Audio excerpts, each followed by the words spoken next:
Good morning, guys. Coffee today is in New York Cup, New York, Empire State, New York City, the city that never sleeps. I think they're going through a little bit of growing pains right now. I really do. Pandemic took a lot out of them. Broadway, all that kind of stuff is a little bit of trouble up there right now.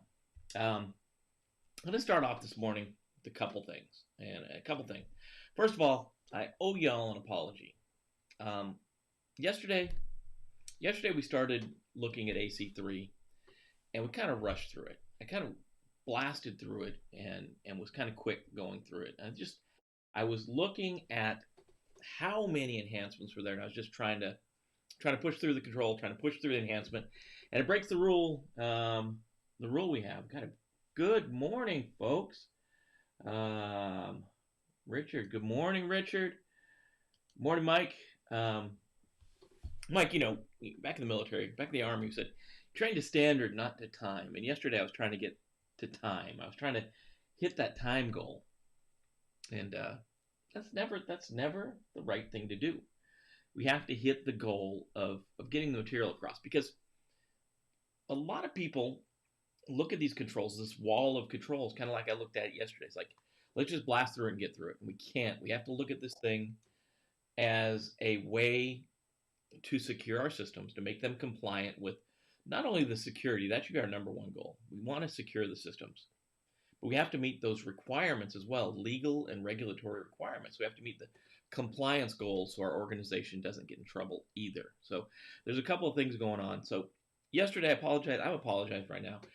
We kind of went fast through yesterday. So we're going to slow down a little bit today. We're going to talk about the controls a little bit more. We're going to talk about these enhancements. We're looking forward. We've got a lot of controls in the AC family remaining, and a lot of them have a lot of enhancements. This is a big family. This is one of the anchor families of the control set of 853. Following on the series, but have a standing 8:30. Beth, sorry about that. It's always going to be available on the recording. I'd love to have you stay here as long as you can, but we'll stay around. We'll jump into this stuff. And then obviously on your podcast, you can go to podcast, whatever podcast we're putting them out on, Apple, on Amazon, on all the places. We're trying to get these podcasts out there to just audio only. You don't get the slide deck or whatever, but we can talk about these things. The other thing, if anybody took the beta exam for the Cloud Plus from CompTIA like last year, and Mike Bravo brought that up. Mike Bravo brought up the point that the beta exam was going on last year. Beta is a good chance to go in there.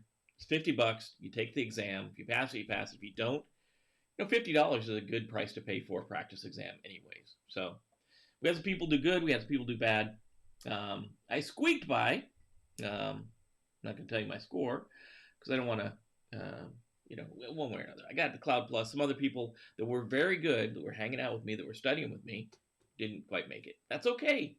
Don't worry about it. Not a big deal. It's like, look at it like a practice exam. Experience getting in there and getting it. Yeah, that's good. Yeah, Mike, I'm glad you brought that up. So very long ago. That was a long time ago. We have some folks on Cyber-Recon. They're a little just getting into it. We've been, some of the folks here have been with Cyber-Recon for a couple years now. Either work part-time or for a while they're full-time. So, it was good. I'm glad you brought it up, Mike. It's beta exams are hard. Beta exams are harder in my mind than the normal exams, of course, because you don't know the material. You don't know what's going to be on it. There's no study material. There's no books. There's no study guide. There's no outline. Nothing. You just go in there kind of blind. Mike's got all the good info. Pentest Plus 2, version 2 beta, he thinks is still open. We might check that out today and see if it still is. And thank you, sir. Congrats to anyone that took it. If you took it, whether you passed or not, it really doesn't matter. It's a chance to get in there for $50. Try the actual exams, see how CompTIA does things, and it's like a practice exam. So That being said, I hope you guys got your cup of coffee. Beth, I apologize you have to leave early today. We'll get as much done as we can before you leave. Standing appointments, man, they get you. We're doing a couple of changes probably this week, the rest of this week, and going into next week, including we got this guy. If you guys have been around, you know there was projects last summer that were supposed to happen, and one of them was this tape, Tron, and Reach. This gaming kit, right? So this is a Raspberry Pi Pi 4, Raspberry Pi 4, 4 gigs of RAM. We're gonna make a Picade, an arcade out of it, and for a case, we're using this VHS tape. I know some of you guys are gonna say, "Don't destroy Tron, don't break Tron up." We got to do it. This one's it's kind of beat up, and it's got its little seal has already been cut, little Disney seal and stuff. So it's not even way, shape, or form collectible. I know some of the folks collect these. This is going to be our gaming case for the Raspberry Pi. Got the controllers. We're going to build it up. Super NES, NES, GameCube. Raspberry Pi 4 runs GameCube pretty dang well. We're going to put some other systems on there. 2600 Arcade from Atari, and some other stuff. We're going to get it in there. Game Boy, that kind of stuff. Okay, project. We'll be putting the project here, and I'm going to start knocking that out. I'm going to start probably cutting this thing apart this week. Get ready to set it up. It's kind of this real close tolerance on the size of the space we've got to work in there. So it'll be interesting to see how we get it together. Other projects, you can't see it, but over there is the dead iMac and the new motherboard for the dead iMac. Got to get that built. Got all kinds of stuff. Plus the new projects, the car project, the boat project, just all kinds of stuff, guys. It's the summer of fun. We were supposed to do it last summer, but we're going to do it this summer. We'll get them out there. So I know you guys are not here for this. I just want to get the admin stuff out of the way up front, let you know that things are going, changing things around, getting things moving forward, getting more projects going. But now let's jump into the rest of the control, AC3, the rest of the enhancements, 6 and beyond, after our intro, morning cup of cyber stuff.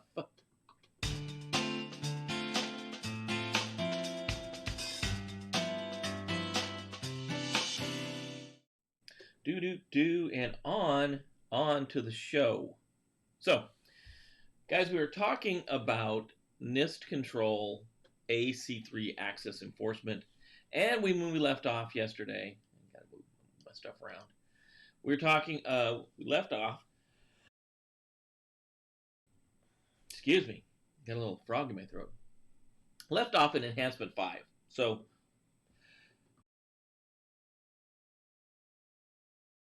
gosh, I'm going to pick up at enhancement 6. This is AC3 Enhancement 6, Protection of User and System Information. This is one of those enhancements that's been withdrawn, and it's been incorporated into 2 different controls. The requirements that were laid out in this enhancement now are part of MP4 and SC28. So when we get to those, we'll see some things about protection of user and system information.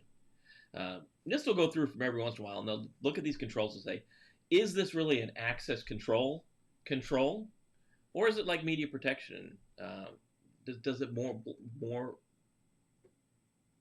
align better there? That's what we're saying. So 6 we can get rid of. We'll jump on to Enhancement 7. So AC3 Enhancement 7, this is access enforcement. This is role-based access control, right? So that's what we're talking about. Role-based access controller, RBAC, is an access control policy that enforces access to objects and system functions based on the defined role. That could be things like the job function of a subject, like a person. Organizations can create specific roles based on the job functions and the authorizations or the privileges that are needed to perform the operations on the systems associated with the organizationally defined roles. When users are assigned to specific roles, they inherit the authorizations of or the privileges defined for those roles. RBRAC simplifies privilege administration for organizations because privileges are not assigned directly to every user, which can be a large number of individuals, but instead they're acquired through role assignments. So this is a good one. This is one thing we've been saying for a long, long time, right? So we create a role and we give the permissions to that role. So if we know someone's a help desk analyst, right? So we create a role called help desk analyst. And for the help desk analyst role, we say if you're going to be a help desk analyst, you need to be able to do these things. Maybe we say they need to be able to reset passwords. They may need to be able to query Active Directory. They need to be able to look at a firewall. We need to figure out all those access requirements they need, all the access controls that need to be put in place so they can do their job. And we assign all of those rights to the help desk admin role. So they're all assigned to the role. And then when John Smith is assigned as a help desk analyst, we put him in that role. That way, when he's no longer help desk analyst, we just take that role away. We don't have to assign 50 or 60 different privileges to that person. We just put him in the role. So we always say assign the role, assign the permission to the role, and assign the person to that role, right? I do have this frog right in my throat. Mute everyone.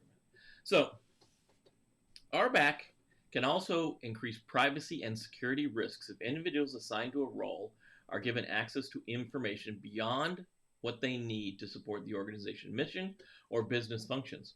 RBAC can be implemented as a mandatory or discretionary form of access control for organizations implementing RBAC with mandatory access controls. The requirements in AC3 define the scope of the subjects and objects covered by the policy.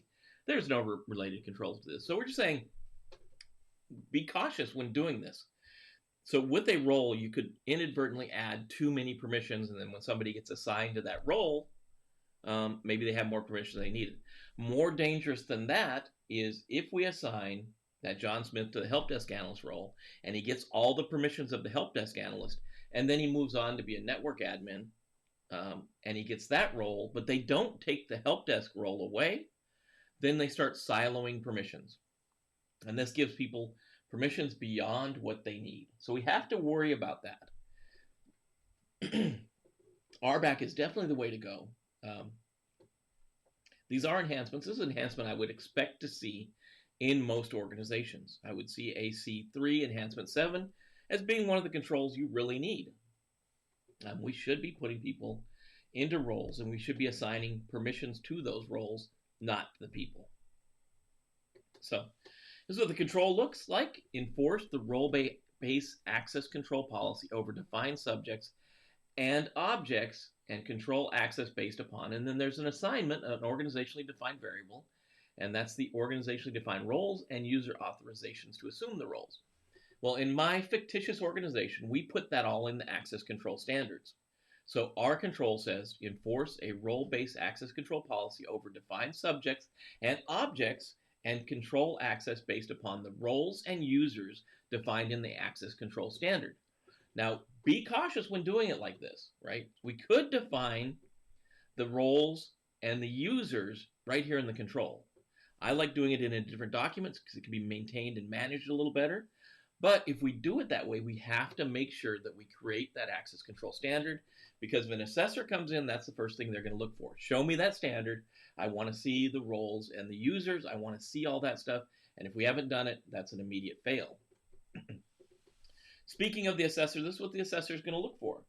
They're going to look for the access control policy. They're going to look for that standard we defined, procedures addressing account management, information system design documentation, all this stuff they're going to examine. That's stuff they're going to look at. They're going to interview organizational personnel with account management responsibilities, system network administrators, organizational personnel with information security responsibilities.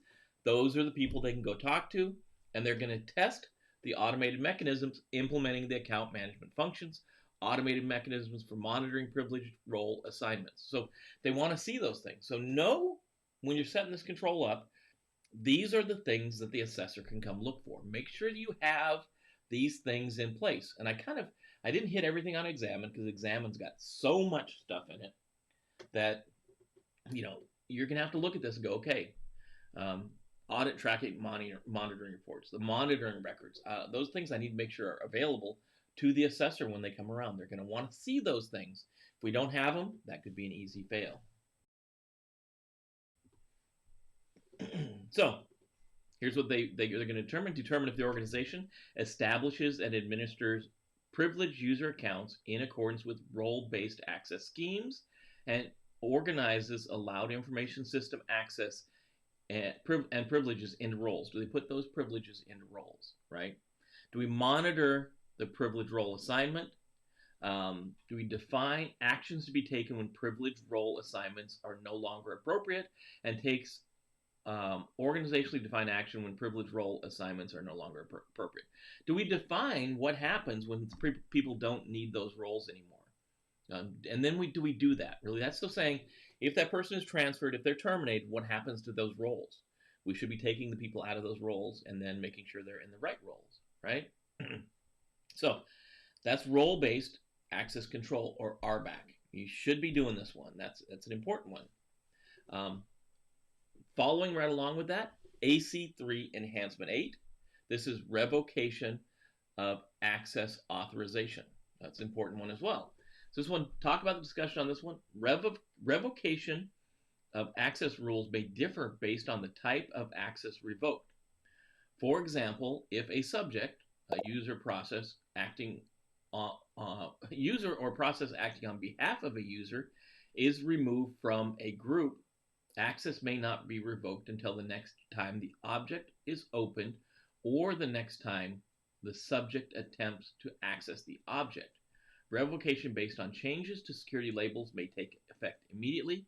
Organizations provide alternative approaches on how to make revocations immediate if systems cannot provide such capability, and immediate revocation is necessary.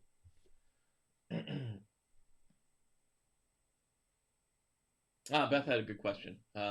AC7 not assigned to any baselines. Off the top of my head, I'm thinking it probably is.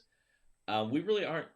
I'm not prepared to answer that question. I think it is assigned to at least one or two of the, maybe all three of the baselines for the control. I really didn't go into this looking at the baselines. We'll have to talk about baselines later. I just went into this looking. We're gonna walk through every single control, regardless if it's in a baseline. The thing to remember: a lot of these controls and enhancements, they don't belong to any baseline. They're there for us to pick and choose and put them in place if we need to. I don't know if somebody's got the 53 open, especially 53 Bravo now is where the baselines live. I'd have to go in there and look to see if it is. I'm pretty sure AC3 Enhancement 7 is assigned at least to one, maybe all three of the baselines. It's an important one. Yeah, it's an important one. So good question, Beth. I didn't throw it up on the screen, so I apologize for that. But so really, with AC, back to this one, AC3 Enhancement 8. Talking about if we revoke access to someone, sometimes permissions are granted when the user logs into the account. And if we change them, like we remove someone's access, that user or that process acting on behalf of the user may still have access to those privileges until something like reboot happens, till they log on and log back off. Sometimes you have to log on and log back off, and then that maybe gives you new permissions or takes old permissions away, right? When we're building a system, we have to understand what the process will happen when we revoke a privilege. Is it automatic, or does something have to happen, right?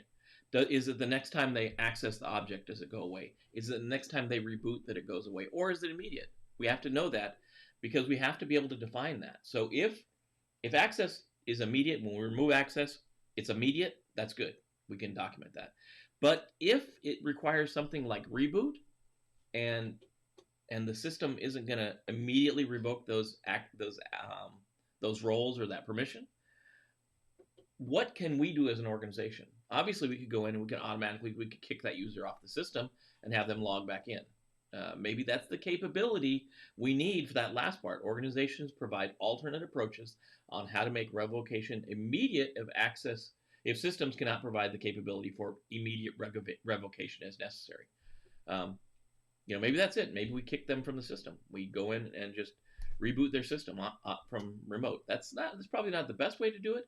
But say we have a hostile employee, that's probably okay. We want their permissions gone immediately for systems. It's things like that. Hostile employees, actions, compromised accounts, things like that. We may need to revoke permissions and access quickly, and we need a way to do that. So if our system can't do it, we need to have a way to do it. And that's what this control is all about, this enhancement, right? So the control looks like enforce the revocation of access authorizations resulting from changes to the security attributes of a subject based on what? In our fictitious system, we're saying the rules defined in the access control standard. That gives a little more flexibility to write this thing out, to define it, to give us some more information, a better way to frame the control, right? So we're telling the user, we're telling the implementer, we're telling the assessor go look at the access control standard. That's going to talk about the timing of revocations, and maybe it's going to talk about different systems and how it's handled in different systems if this is an organization-wide control. So, pretty straightforward assessment. This has examine, interview, and test. We can look at the access control policy, that standard we just talked about. Again, let's talk about audit records, that kind of stuff. We can interview personnel, the same people we talked about before. And then we can test those automated mechanisms for implementing those account management functions. Essentially, as an assessor for this test portion, what I do is go in with one of my user accounts that I'm using to test. I would have them remove some permissions and then try to access functions that would require those permissions. If they're still valid, even though after they've been removed, I'd probably ask more questions. How come these weren't removed? And then if they say something like, well, it's going to happen on next reboot, okay, let me look at that standard again and see if that's defined in the standard that I'm okay to wait till next reboot. Or should the system have automatically kicked me when that happened? So it's good to know these things, good to jump in, know what the assessor is going to look for when they come and look at your system. Okay? Controlled release. This is AC9. Controlled release. Give me 1 second here. I'll look at something.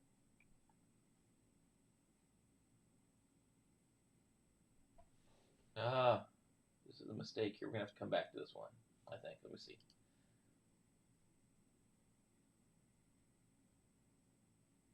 Okay. That's why I was thinking it was wrong. This is the change. I didn't catch this earlier going through this. Is it a change? Okay, maybe I missed it. Let me get. I'm just on the other side. I'm looking at the alpha and the new 53. Because the alpha's got the old controls. The alpha is still at revision 4. This is 9. AC4. Sorry, guys. Okay, it's to control release. Okay. I was thinking it was changed. There's a couple of these that have changed. I thought this was one of them that they moved around a little bit. Okay. Apologize for that. So discussion around controlled release. Organizations can only directly protect information when it resides within the system. The systems they own, that is. Additional controls may be needed to ensure that organizational information is adequately protected once it's transmitted outside the system. In situations where the system is unable to determine the adequacy of protections provided by external entities as a mitigating control, organizations procedurally determine whether the external systems are providing adequate controls. The means used to determine the adequacy of the controls provided by external systems, including conducting periodic assessments, inspections, and tests, establishing agreements between the organizations and its counterpart organizations, or some other process, the means used by external entities to protect the information received, need not be the same as those by the organization, but the means employed are sufficient to provide consistent adjudication of the security and privacy policy to protect the information and individuals' privacy. So we're saying this control is like we are passing information to an external system. This could be an external system that is within our organization, but we don't control it. Or more than likely, it's going to be a system that's in another organization that we're passing the information on to for one reason or another. So we have to have a way to ensure that the information we've been given, the rights to process, display, and store, is being treated adequately when we pass it on to someone else that's using it, right? So we do want documentation. We want some legal agreements between us and that other system. It may be a memorandum of agreement. It may be an interconnection agreement. It may be something. We should have some documentation. But then we're going to want to figure out, okay, how is that system protecting the information I'm passing along? So if I've been given privacy information, for example, and my system interconnects with another system and passes that information along, how do I ensure that that other system that I'm sending the information to, that I'm responsible for, how do I ensure that that system is protecting it adequately? And that's what this is all about. This is what this control is all about.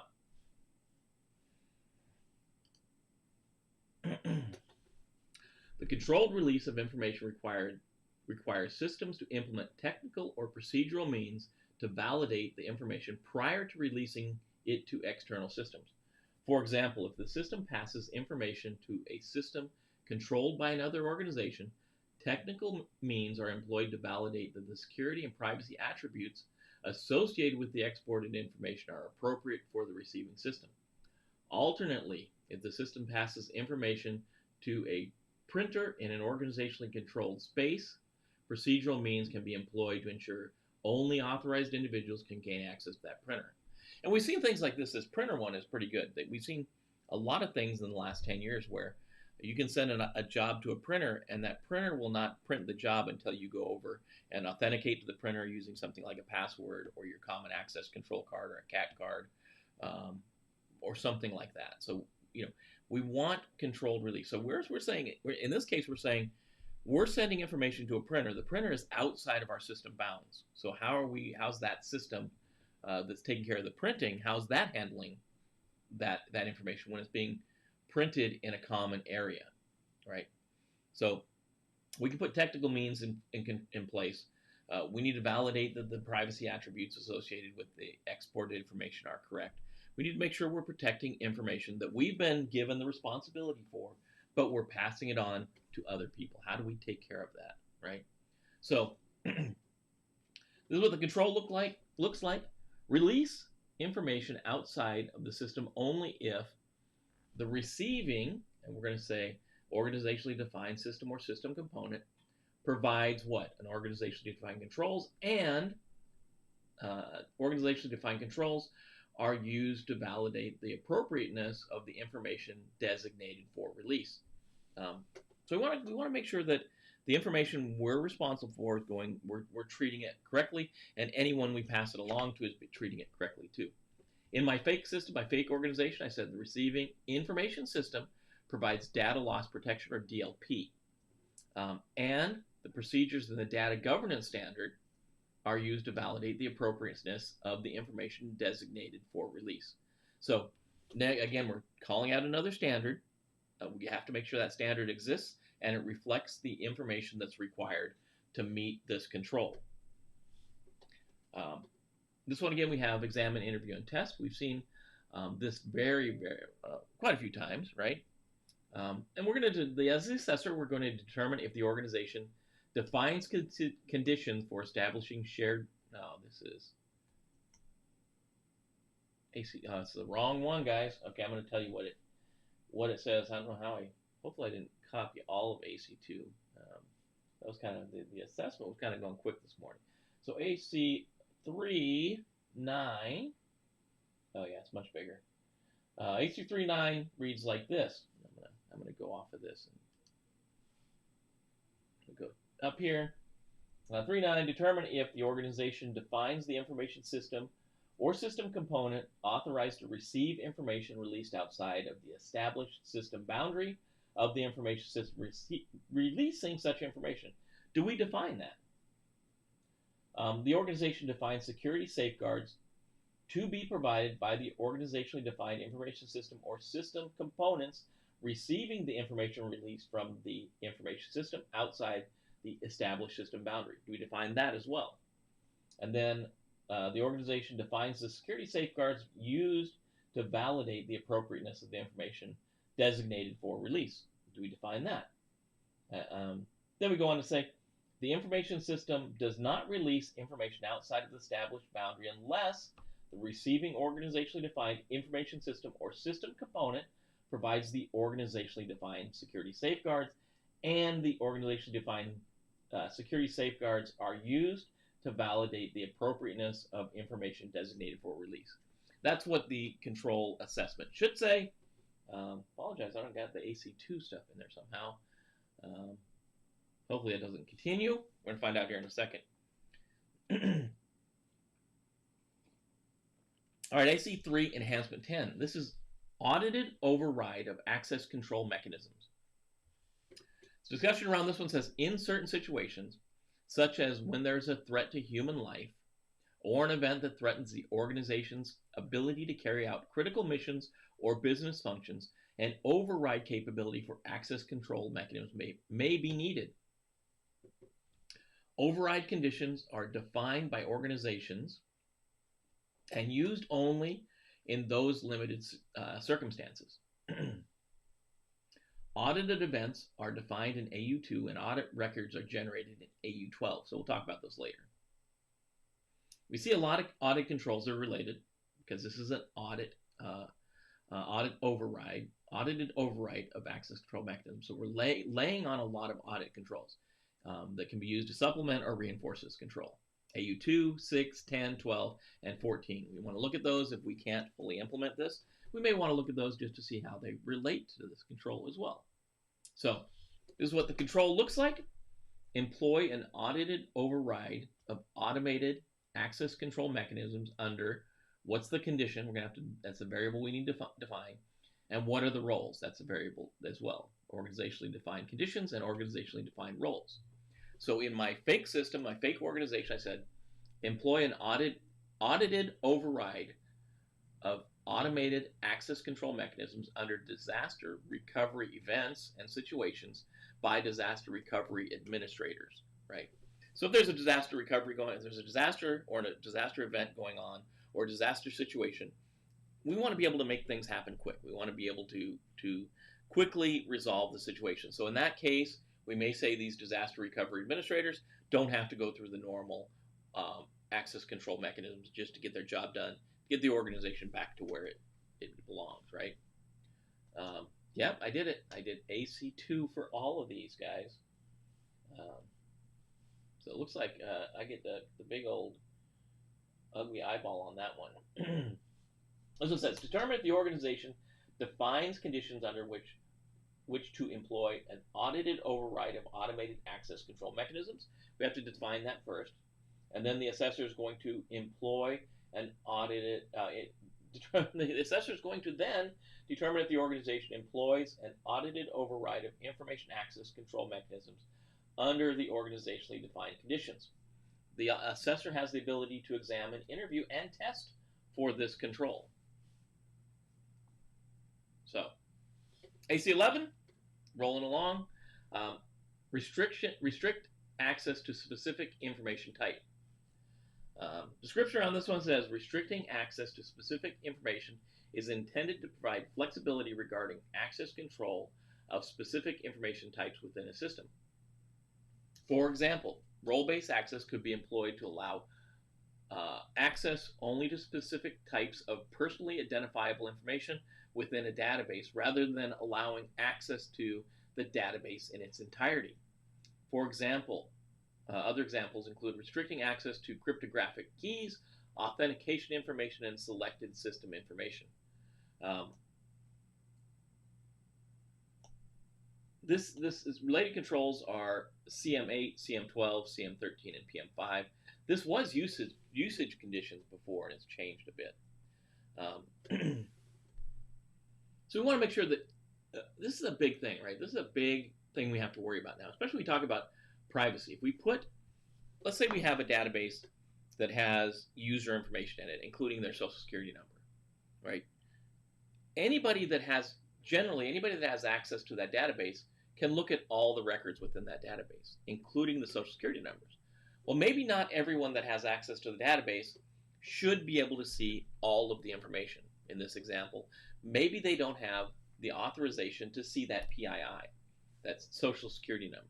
So we have to have a way to restrict access to that type of information. So we may have to lock out that certain field, that certain row, or that certain column, and make it protected more than the rest of the database. So that's a database example. Maybe there's an example where we've got developmental information, process information that we don't want to share with the whole organization. We should define that type of information and restrict access to this. Obviously we see this a lot within the government. They may have certain caveats or certain restrictions on information that you have to get read into to just to be able to access them, right? So this is what the control looks like. Restrict access to repositories containing, and then we have an organizationally defined variable, which is the organizationally defined information types. My fake organization, I said restrict access to data repository containing restricted data as defined in the access control standard. So the access control standard is going to have to define what restricted data is, and then this control is going to have to actually restrict access to that type of information. Now, the thing about AC3 in revision 4. AC3 in revision 4 had 10 enhancements, right? So once we hit 11 and beyond, there is no more since NIST Special Publication 853 Alpha, the assessment guide, is still in revision 4. We don't have any information beyond enhancement 10. So we have to, if we're the assessor, we have to use our best judgment to come up with the assessment criteria. So as an implementer, you need to work with your assessor and say, how are you going to be looking at this? We kind of know. We know there's going to have to be an examine, right? There's always going to be an examine. So make sure that we have our access control policy in place. We're calling out this access control standard. Make sure that the access control standard is correct, right? Make sure that's implemented correctly. We're going to be pretty sure that they have the ability to interview. They're going to probably want to talk to people that have access control responsibilities, security responsibilities, maybe system and network admins. And then they're probably going to test it. They're going to want to test the ability to access this restricted information. I want to test the system to see if you are saying PII shouldn't be accessible by me, I don't have the access, let me try to get to it. So once we get 11, 12, 13, 14, 15, these all we need to work with our assessor. We kind of should know what they're looking for based on looking at the other assessment criteria, but it's not defined. It's not defined in the alpha, so we got to work with the assessor, right? AC312, discussion around this is assert and enforce application access. And this one's weird, but I'm gonna show you a real life example that's gonna make perfect sense for you guys.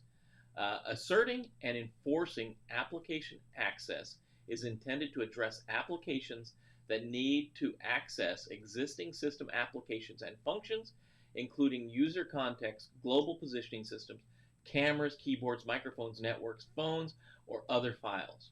And the related control for this is CM7. And we look at this and go, what the heck are they talking about? And anybody that's installed an application on their phone knows what this is.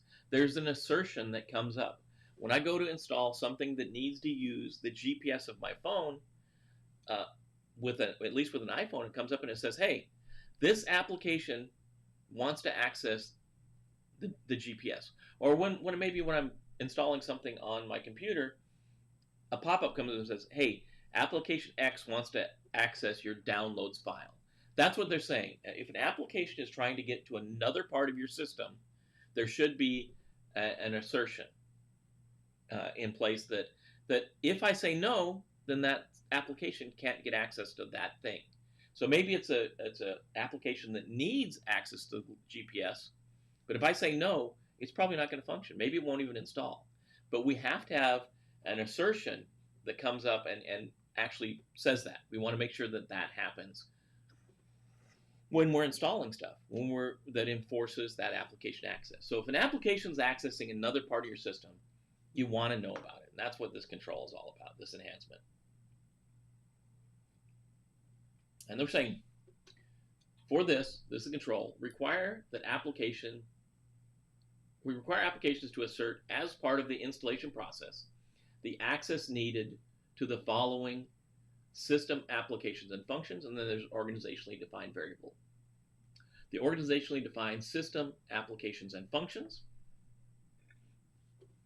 Part B, provide an enforcement mechanism to prevent unauthorized access, and then approve access changes after initial installation of the application. So we're saying, hey, first define what they have to do, and then prevent that application from accessing that information if the user, the person installing it, says no.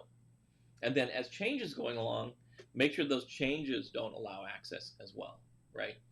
So all I've said is require applications to assert as part of the installation process the access needed to the following system applications and functions.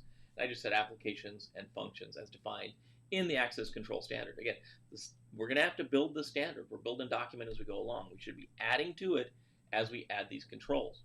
This is what the assessor is going to go look for, right? We're going to skip by that. And no, again, this is the same thing. This is a good one for examine, interview, and test. 13. Attribute-based access control. This is another good one. We talked about mandatory access control. We talked about discretionary access control. We talked about role-based access control. And now we're going to talk about attribute-based access control. They call that, some folks call this ABAC, right? So here's a discussion. Attribute-based access control is an access control policy that restricts system access to users based on specific organizational attributes. It could be things like job function or their identity. Action attributes as well, including read, write, or delete. Environmental attributes such as time of day or location.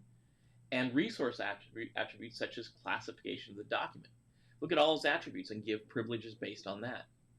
Organizations can create rules based on attributes and the authorizations or privileges to perform needed operations on the system associated with the organizationally defined attributes and the rules.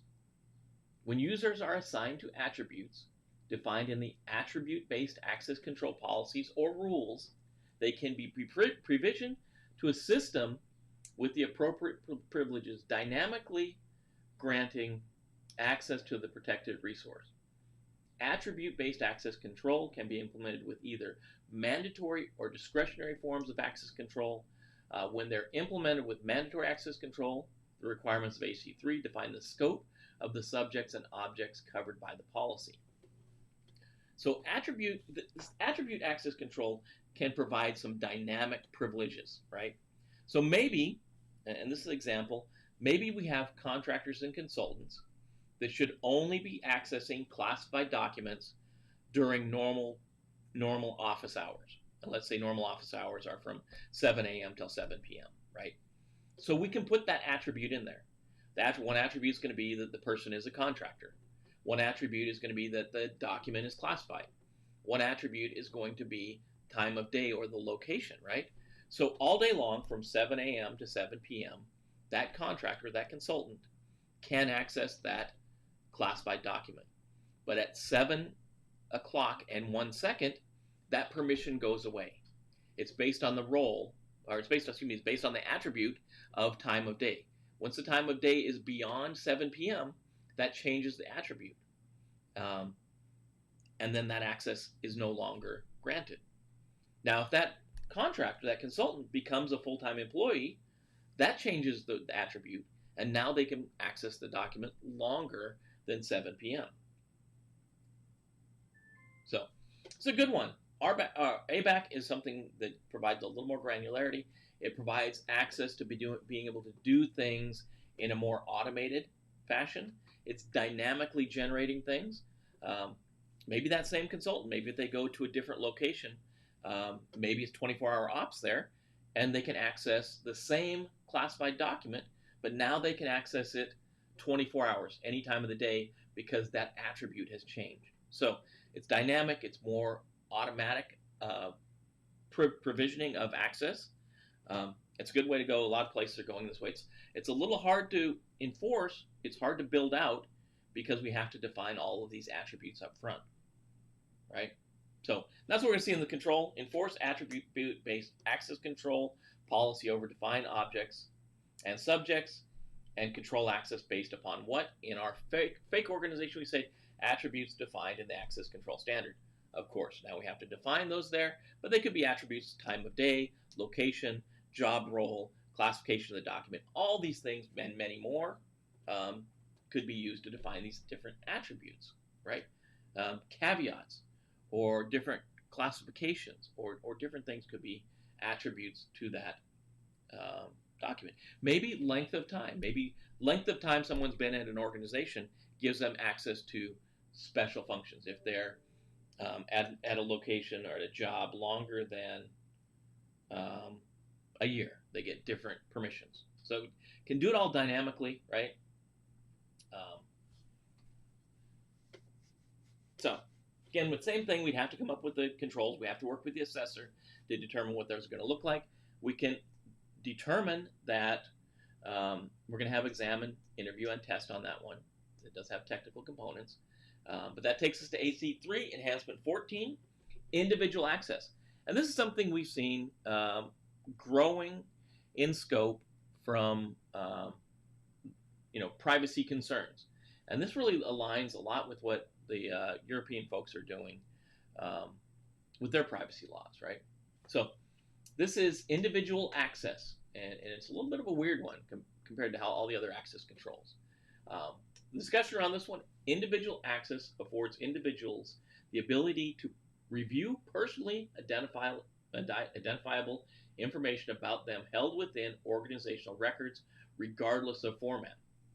So we're saying if your organization is implementing this enhancement and you're holding personally identifiable information about people, regardless if it's on printed or if it's on a database or it's on a flat file somewhere, it doesn't matter. Those people are going to have the ability to review their personally identifiable information. Access helps individuals develop an understanding about how their PII is being processed. It can also help individuals ensure their data is accurate. Access mechanisms can include request forms and application interfaces for federal agencies. Privacy Act processes can be located in systems of record notices and on agency websites. Access to certain types of records may not be appropriate for federal agencies, law enforcement records, or within systems of records may be exempt from disclosure under the Privacy Act, or may require certain levels of authentication assurance. Organization personnel should consult with the senior agency official for privacy and legal counsel to determine the appropriate mechanisms and access rights or limitations. There's some related controls: IA 8, PM 22, 20, and 21. It's a weird way to write them. This is just saying, if the organization is holding PII about me, I have the right to go ask about it. Make sure it's correct, right? Maybe it's not correct. I should have the right to correct it. So there's got to be a way to access it and a way to request access to that information. So when we think about the way this is going to be assessed, it's going to be examine, interview, and test, and there should be some forms. What's the form look like? If I put the form in, how long does it take to process? How's it processed? What are the requirements? Who approves access to this information? How do I know somebody else is not accessing PII about a third person, right? So this is what it looks like. Provide, and then there's a organizational variable, organizationally defined mechanisms to enable individuals to have access to the following elements of their PII, and then that's the organizationally defined elements. So in my fake organization, I say provide automated mechanisms to enable individuals to have access to the following elements of their PII. And I'll say elements defined in the access control standard.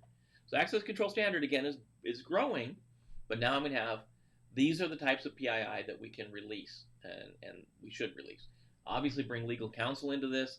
Make sure your privacy folks, your senior official for privacy, should be driving this train, right? Last on our list today is AC3 Enhancement 15, Discretionary and Mandatory Access Control. And discussion around this one is kind of wrapping everything up. Simultaneously implementing mandatory access control policy and discretionary access control policy can provide additional protection against unauthorized execution of code by users or processes acting on behalf of users. This helps prevent a single compromised user or process from compromising the entire system. Related controls are SC2, 3, and AC4. And we said this before when we were going through Mac and DAC. We said they can be implemented together. So it shouldn't be a surprise here. It's just saying this is the control saying if we want to require that systems and organizations put both of them in place, we talked about Enhancement 3 and Enhancement 4. It just said they could be used together. This control is saying, yeah, you're going to put them together. You're going to make them work together, right? So control looks like this, enforce, and then there's a organizationally defined variable. That's the organizationally defined mandatory access control policy over a set of covered subjects and objects specified in the policy, and then enforce the same thing on discretionary access control policy. So in ours, we just said the same thing. Enforce the organization's mandatory access control policy over the set of covered subjects or objects specified by that policy, and then for those things that are not under mandatory access control, enforce the organization's discretionary access control policy over the things covered in that, over the set of covered subjects and objects specified in that policy. Policy may cover a certain subject or an object having both mandatory and discretionary. That's not a problem. It can happen. It can work like that if it has to. If you have to have both Mac and DAC, we can do that. We just need, this control is just going to define, hey, we're going to do both of them. So now we've made it all the way through AC3. I'd like to tell you that AC4 is just cut and dry. It's just the control. But no, there's even more enhancements in AC4, which we'll talk about tomorrow. If you joined and hung out all this time, thank you so much. Do know that this will be available in audio-only format. Do like and subscribe to the channel if you would, please. Like the video. It does help us with the logarithm. And do provide comments. I'd love to hear what you guys think about all of these enhancements, and the control AC3, I think, is a good one. It's one we all have to implement. And other than that, we will see you bright and early, 8 a.m. tomorrow.